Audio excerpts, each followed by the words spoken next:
देखिए, इस लेक्चर में हम class 12 UP board English medium में बोर्ड के पेपर में आने वाले मोस्ट इम्पॉर्टेंट टाइप के क्वेश्चनों की बात करेंगे कि सबसे ज़्यादा जिस तरह के क्वेश्चन न्यूमेरिकल में आपसे बोर्ड में पूछे जाते हैं उनको आप किस तरह से तैयार करेंगे और उसमें क्या क्या आप लोग याद करेंगे। ठीक है, तो सबसे पहला चैप्टर आपके सिलेबस में है सॉलिड। सॉलिड स्टेट में जो न्यूमेरिकल आपके लिए आएगा, ठीक है, उसको अच्छी तरह से आपको मैं बता देता हूँ और उसको अच्छी तरह से याद कर लेना कि सॉलिड स्टेट में जो क्वेश्चन आता है यूपी बोर्ड में वो ज़्यादातर चांस है कि वो आपको देगा डेंसिटी से। किससे देगा भैया? फार्मूला सही समझना। सॉलिड स्टेट से न्यूमेरिकल की बात हो रही, किसकी बात हो रही है भैया? न्यूमेरिकल। न्यूमेरिकल अगर 90% कोई न्यूमेरिकल सॉलिड स्टेट से पूछा जाता है तो वो श्योर है कि वो डेंसिटी पे ही पूछेगा आपसे। किससे पूछेगा भैया? डेंसिटी पे आपसे पूछेगा। ठीक, वो किस पे पूछेगा? डेंसिटी पे पूछेगा। अब सॉलिड स्टेट पे अगर वो आपसे डेंसिटी पे फार्मूला पूछता है तो आपको पता होना चाहिए कि सॉलिड स्टेट के लिए डेंसिटी का फार्मूला होता है D equal to Z M divide by A cube into N A. ये डेंसिटी का फार्मूला होता है, इसको आप अच्छी तरह से लर्न कर लीजिए। इसको आप सही से इसको लर्न करिए, पहले लिख लीजिए इसको, जब लिख जाए तब बता देना। लिख गया भैया? ओके। अब देखिए यहाँ पे क्या है, कौन सी चीज़ क्या है, मैं उसको लिख देता हूँ साफ साफ, अब याद रखना। इस फार्मूले को अगर किसी को नहीं पता है तो डेंसिटी के इस फार्मूले को आप रट लीजिए, अब सीधे रट लीजिए। डेंसिटी का फार्मूला होता है Z D equal to Z M divide by A cube into N A. तो हेयर डी को बोलते हैं डेंसिटी। क्या बोलते हैं भैया? डी को डेंसिटी, जिसकी यूनिट हमेशा होगी सेंटीमीटर ग्राम पर सेंटीमीटर, ग्राम पर सेंटीमीटर क्यूब। जेड को बोलते हैं आपका, ये आपका नंबर होता है। क्या होता है? नंबर ऑफ एटम होते हैं, नंबर ऑफ एटम। क्योंकि सॉलिड में आपको मैंने 3 तरह के स्ट्रक्चर पढ़ाए थे, मोस्टली FCC, BCC और सिंपल वाले। तो उसी का जो जेड होगा, यहाँ पे जेड की वैल्यू रखना है, जेड आपको पता ही है। इसके बाद एम, एम होता है मोलिकुलर मास। एम क्या होता है भैया? मोलिकुलर मास, जिसकी भी आप डेंसिटी निकाल रहे हैं उसका मोलिकुलर मास। एटम का निकाल रहे हैं तो एटॉमिक मास हो जाएगा। ठीक, इसके बाद ए क्यूब में ए होता है edge of unit cell, length of edge, length of edge, length, edge length of unit cell, of unit cell, वो भी किस में? इन सेंटीमीटर में। हमेशा उसको किस में रखोगे भैया आप लोग? सेंटीमीटर में रखोगे। तो ए आपका यहाँ पे क्या है? Length of edge, length of इर्ज, अरे सॉरी लेंथ ऑफ इर्ज लिख गया। इर्ज लेंथ ऑफ यूनिट सेल क्या है भैया? इर्ज लेंथ ऑफ यूनिट सेल है, जिसको हमेशा आपको किस में रखना भैया? सेंटीमीटर में रखना। और Na, इस फार्मूले में जो Na है, तो Na का मतलब होता है एवोगाद्रो नंबर। Na का क्या मतलब होता है भैया? Avogadro number. एवोगाद्रो नंबर जिसका आपका वैल्यू आपको याद रखना 6.023 इंटू 10 की पावर 23 होती है। ठीक है, ये वैल्यू रखना, अथवा वो खुद देगा। अगर नहीं दे रहा है तो आपको ये वैल्यू Na की रख देना है। तो अब आपको इतनी चीज़ पता हो जाए, डेंसिटी का फार्मूला क्या होता है और डेंसिटी में कौन सी चीज़ें क्या होती हैं। इतना आपको आ गया, तो अब चलते हैं न्यूमेरिकल की तरफ भैया। अब देखिए इस सवाल को ध्यान से देखिएगा।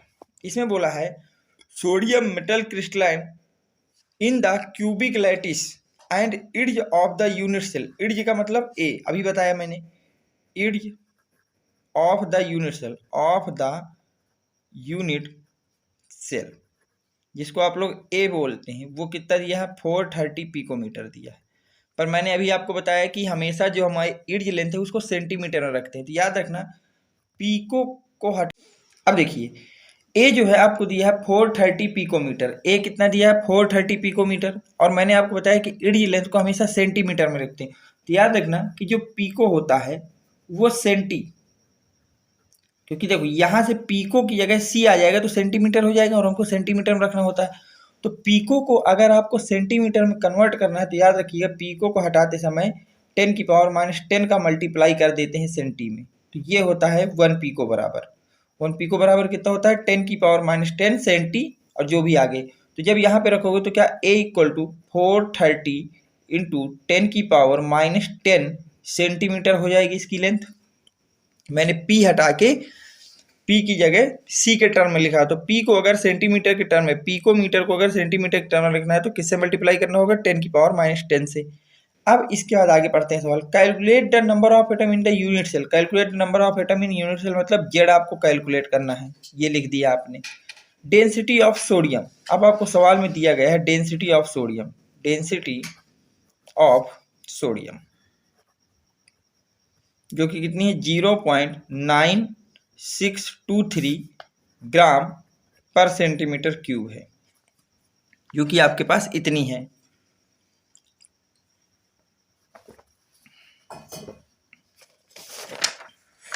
ठीक, अब देखिए इसके बाद एवोगाद्रो नंबर आपको सवाल में दिया गया है, मतलब एवोगाद्रो नंबर,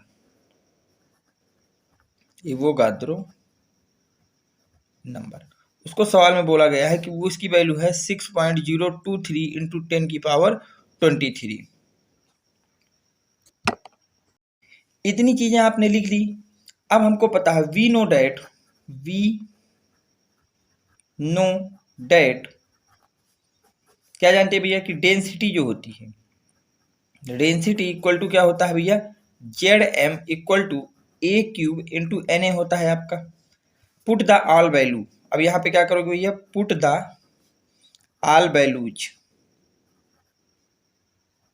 अब जब सारी वैल्यू पुट करोगे, डेंसिटी की जगह D रख दो, Z पता करना है, M आपको पता है कि सोडियम है, क्या भैया सोडियम, सोडियम का जो आपके पास एटॉमिक नंबर होता है वो सवाल में भी दिया है, एटॉमिक वेट कितना 23, तो यहाँ पे 23 आ जाएगा इंटू ए का मतलब इडियलेंट कितनी है भैया 430 इंटू 10⁻⁻10, तो क्या ये 430 इंटू 10⁻⁻10 का होल क्यूब हो जाएगा इंटू Na की वैल्यू 6.023 इंटू 10⁻23, ये आपको सवाल में दी गई है, देख लीजिए यहाँ तक।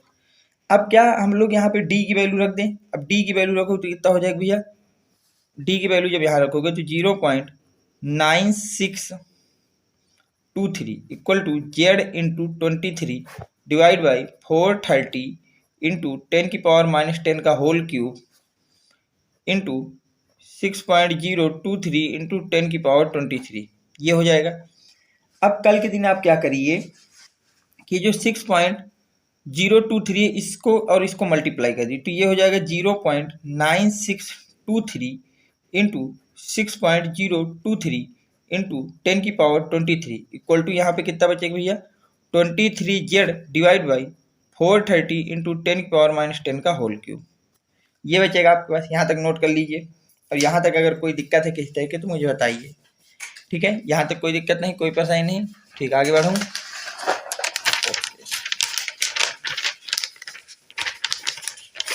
अब देखिए इसी के आगे चलते हैं, यहाँ तक कोई दिक्कत नहीं।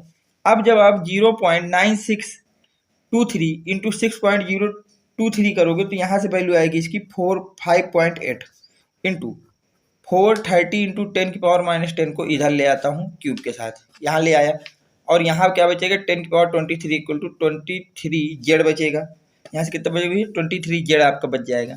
अब देखिए आगे क्या करोगे, अब इसको जब क्यूब को खोलोगे तो ये 430 खोलोगे तो यहाँ से आ जाएगा 8 इंटू 10⁻⁻30 30 कह रहा हूँ माइनस का 23 आ जाएगा जब इसको पूरा खोलोगे इंटू 10⁻23 इक्वल टू 23Z, ये आ जाएगा। अब 23 माइनस और प्लस का कट जाएगा, और यहाँ जब 8 का मल्टीप्लाई करोगे 5.8 से तो आ जाएगा 46.4 इक्वल टू 23Z, तो Z की वैल्यू अप्रोक्सीमेट 2 आ जाएगी, तो इसका मतलब Z इक्वल टू कितना हो जाएगा 2, और आपसे सवाल में केवल क्या पूछा था भैया Z पूछा था, तो यहाँ से आपको किसकी Z की वैल्यू मिल गई है। इस सवाल को आप अच्छी तरह से समझ लीजिए, देख लीजिए कि अगर आपसे डेंसिटी का सवाल आता है तो छूटना नहीं चाहिए। डेंसिटी का सवाल किस तरह से मैंने सॉल्व किया मैंने आपको बता दिया है, लिख लिया। चलते हैं अगले इंपॉर्टेंट क्वेश्चन की तरफ।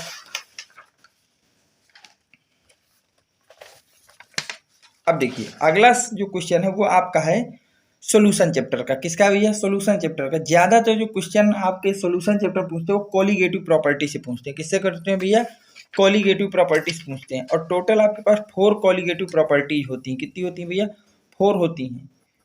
एक तो होती है relative lowering of vapour pressure, relative lowering of vapour pressure, जिसका होता है पी ए माइनस का P S divide by P naught A. Equal to ये होता है रिलेटिव लोअरिंग वेपर प्रेशर। दूसरा होता है एलिवेशन इन बॉइलिंग पॉइंट, तो डेल्टा टीबी इक्वल टू होता है केबी इंटू मोलल्टी। एक होता है आपके पास डिप्रेशन इन फ्रीजिंग पॉइंट जो होता है डेल्टा टी एफ, उसका होता है के एफ इंटू एम। और एक होता है ऑस्मोटिक प्रेशर जिसको आप लोग पाई से रिप्रेजेंट करते हैं, उसका फॉर्म होता है सी आर टी। ठीक, इससे आपका ज़्यादातर सवाल आपके बोर्ड में पूछता है कॉलिगेटिव प्रॉपर्टी से। किससे पूछता है भैया ज़्यादातर सवाल आपके बोर्ड में? कॉलिगेटिव प्रॉपर्टी से आपके वो सवाल ज़्यादातर पूछता है। अब हमको ये चारों कॉलिगेटिव प्रॉपर्टी पता होनी चाहिए कि केवल 4 ही कॉलिगेटिव प्रॉपर्टी होती है, RLVP, elevation in boiling point, depression in freezing point और ऑस्मोटिक प्रेशर। इसके अलावा कुछ भी दिया है तो ऑस्मोटिक क्वांटिटी नहीं होगी। तो अब हम चलते हैं इस सवाल में हमसे क्या कहा। ये चारों फार्मूले आपको अच्छी तरह से रटे होने चाहिए। अब बोला गया है at 20 centimetre the osmotic pressure of 45 gram per litre solution. कोई सोल्यूशन है जिसके जो है वो दिया है 45 ग्राम पर लीटर। उस सोल्यूशन में आपको बोला गया है, देखना इस सवाल को, लिखा है 45 ग्राम पर लीटर। इसका मतलब ये कहीं ना कहीं उसने कंसंट्रेशन दी है। ग्राम पर लीटर किसकी यूनिट होती है? ग्राम पर लीटर। अगर ये दिया है मतलब 45 ग्राम जो है आपका 45 gram solute present in 1 litre, in 1 litre solution, ऐसा बोला गया है सवाल में। सोल्यूशन ये आपसे सवाल में बोला गया, इसको पढ़ लीजिए सही से।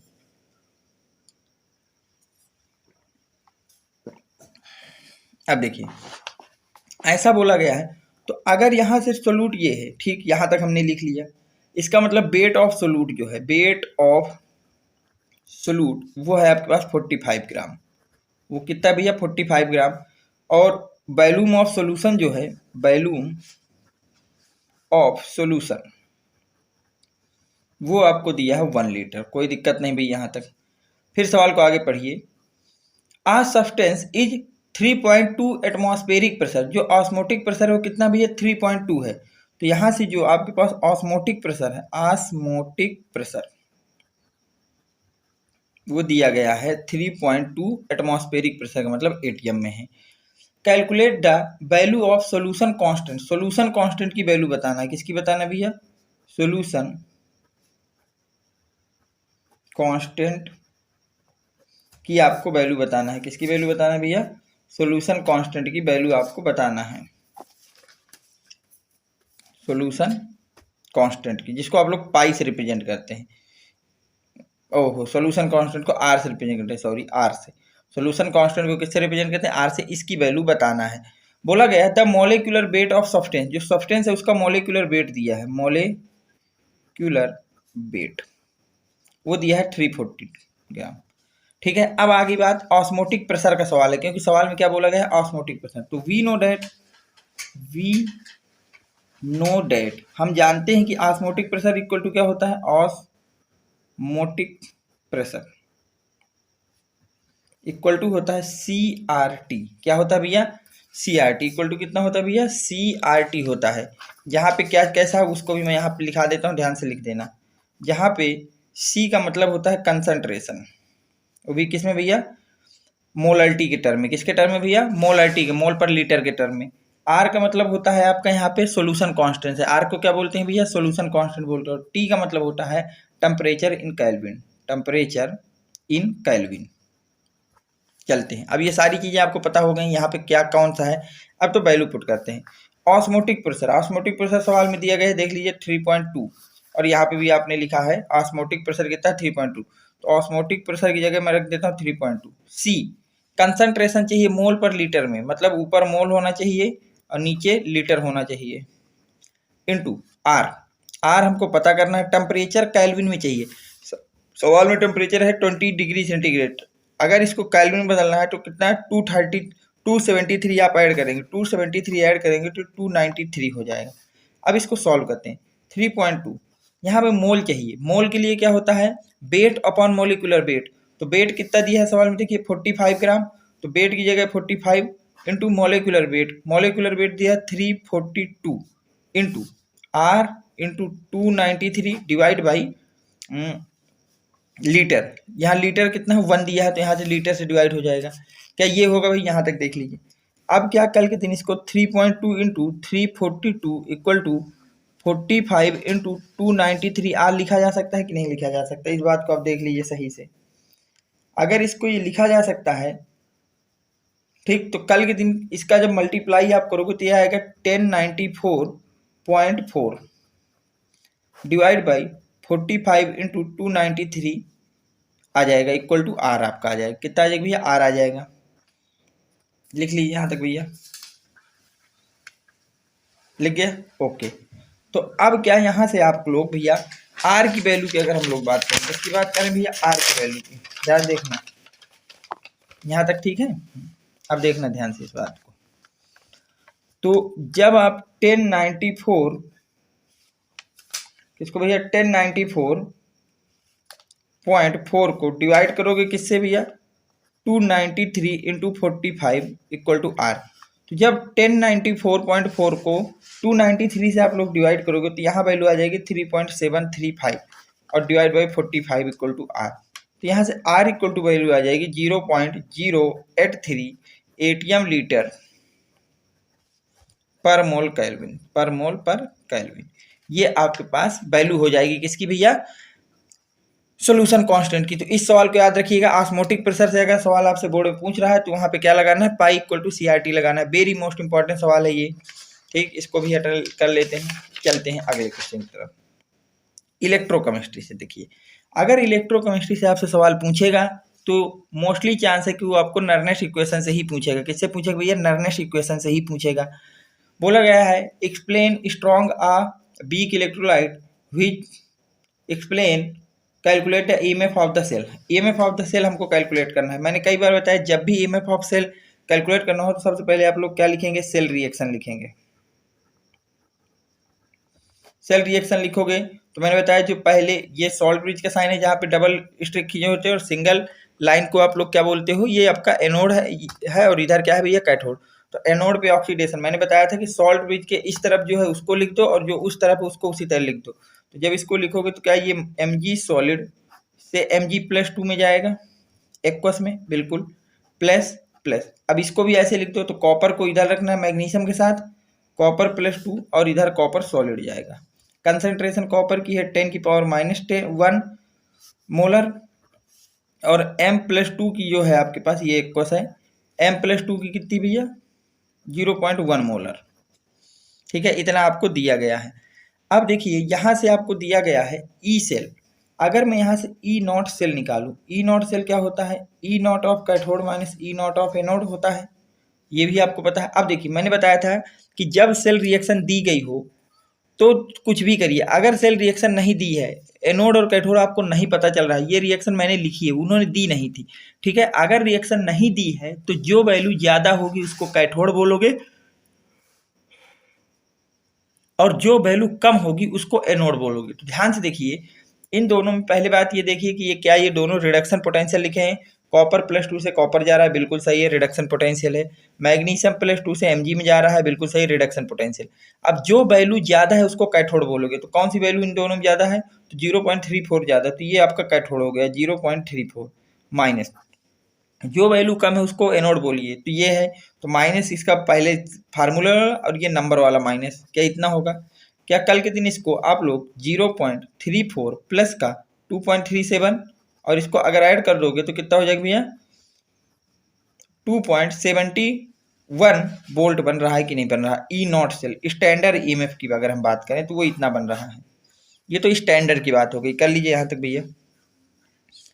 अब देखिए हमसे नर्नेस्ट इक्वेशन पूछा है, EMF of cell, EMF of cell वो किसके बराबर होता है भैया, E0 सेल माइनस का 0.06 divide by n log concentration product की। भैया मैंने आपको ये सब सवाल बता चुका हूँ, +2 और कंसंट्रेशन ऑफ रिएक्टेंट। क्या ये होगा भैया EMF ऑफ सेल का, और EMF ऑफ सेल को डायरेक्ट हम लोग ई सेल भी लिखते हैं, तो E cell equal to E0 cell की वैल्यू पुट करोगे यहाँ से तो क्या वो 2.71 आ जाएगी माइनस के 0.06 एन क्या होता है, number of transfer of any one electrode in reaction. तो ये दो इलेक्ट्रोड हैं, एक कॉपर का एक मैग्नीशियम का, तो किसी भी एक इलेक्ट्रोड के total number of transfer electron देखते हैं। अगर हम मैग्नीशियम के देखते हैं तो वहां पे भी 2 का ट्रांसफर हो रहा है, कॉपर को देख रहे हैं तो भी 2 का ट्रांसफर हो रहा है, मतलब एन की जगह आपको 2 रखना है लॉग। Mg+2 की अगर हम लोग कंसंट्रेशन की बात करें तो कितने रखोगे, Mg+2 की कंसंट्रेशन 0.1 है, 0.1, और कॉपर +2 की कंसंट्रेशन है 10⁻⁻1 मतलब 0.1। ओके, अब जब इसको सॉल्व करो तो क्या 2.71 माइनस के 0.03 log 1 आ जाएगा, और log 1 की वैल्यू 0 होती है, तो ये 2.71 वोल्ट ई सेल आ जाएगा कि नहीं आ जाएगा। ईएमएफ ऑफ सेल इसका कितना होगा, 2.71 वोल्ट होगा। इस सवाल को भी देख लीजिए भैया।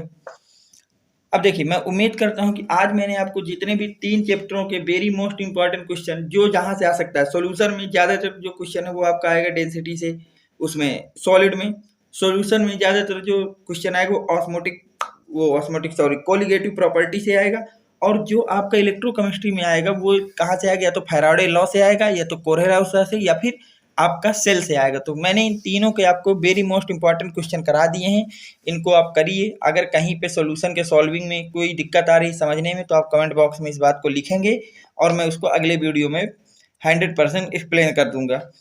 Thanks for watching, next video coming soon.